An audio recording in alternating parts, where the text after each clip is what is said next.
friends, welcome back to my channel. இன்னைக்கு நான் செய்து காட்ட போற ரெசிபி வந்து பீட்ரூட்டும் பாசிப்பருப்பும் போட்டு ஒரு கூட்டு தான் செய்து காட்ட போறேங்க. இந்த மழை நேரத்துக்கு சுட சுட இப்படி ஒரு லஞ்ச் செய்து சாப்பிட்டு பாருங்க. இதுக்கு குழம்பெல்லாம் தேவையே இல்லை, இதே வச்சு சாப்பிட்டுக்கலாம். ஒரு அப்பளம் மட்டும் வச்சுட்டு இது எப்படி செய்யலாம் அப்படின்னு இப்போ வீடியோக்குள்ள போய் பார்க்கலாம் வாங்க. இப்போ நான் ஸ்டவ்வை ஆன் பண்ணி மண்சட்டியை அடுப்பில் வச்சுக்கிறேன். இதில் கொஞ்சம் போல் எண்ணெய் சேர்த்துக்கிறேன்.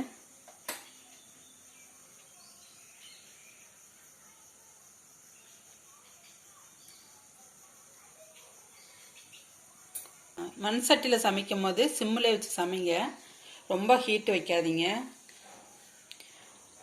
இப்போ இதில் சோம்பும் சீரகமும் சேர்த்துக்கிறேன்.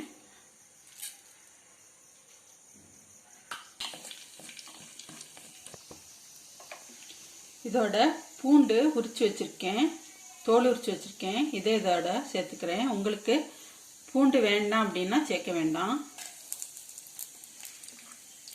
ஒரு 2 பெரிய வெங்காயம் பொடியாக நறுக்கி வச்சுருக்கேன், அதையும் சேர்த்துக்கோங்க.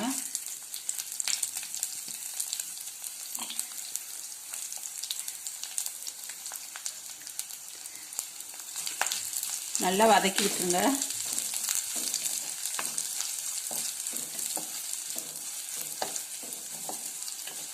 இதோட தக்காளி சேர்த்துக்கிறேன்.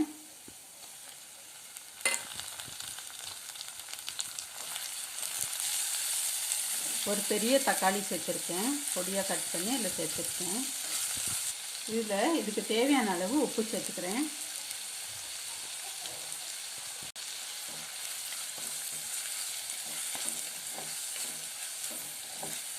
இதோட ஒரு 1/4 கப் அளவுக்கு பாசிப்பருப்பு ஏற்கனவே ஊற வச்சுருக்கேன், அதை இதோட சேர்த்துக்கிறேன்.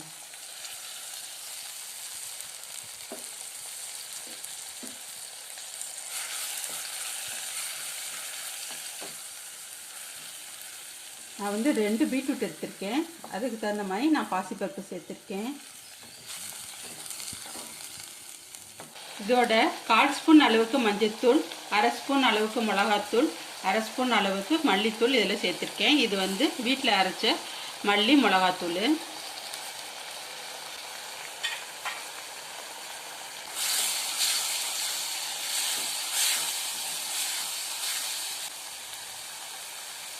இதோட பொடியாக நறுக்கி வச்ச பீட்ரூட்டையும் இதில் சேர்த்துக்கிறேன்.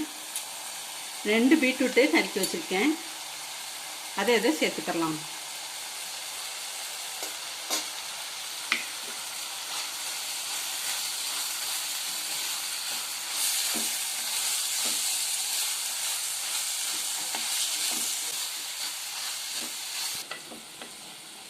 இப்போ இதில் காய் மூழ்கிற அளவுக்கு தண்ணி சேர்த்து வேக வைக்க போகிறேன்.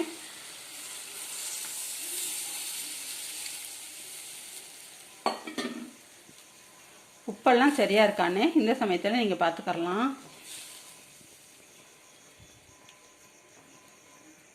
இது ரசத்துக்கு, சாம்பாருக்கு, புளிக்குழம்புக்கெல்லாம் ரொம்ப நல்லாயிருக்கும்.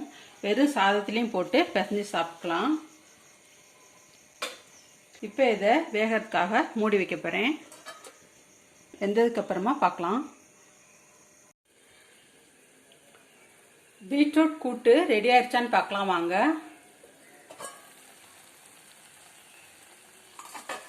வாங்க, சூப்பராக எல்லாம் வெந்திருக்கு.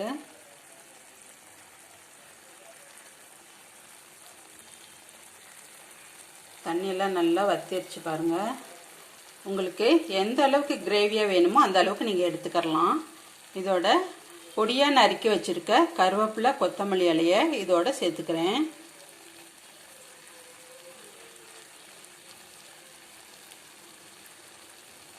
அவ்வளோதாங்க, பீட்ரூட் பாசிப்பருப்பு கூட்டு ரெடி ஆயிடுச்சு. இது மாதிரி நீங்களும் உங்கள் வீட்டில் ட்ரை பண்ணி பார்த்துட்டு எப்படி இருக்குன்னு கமெண்ட் பண்ணுங்கள்.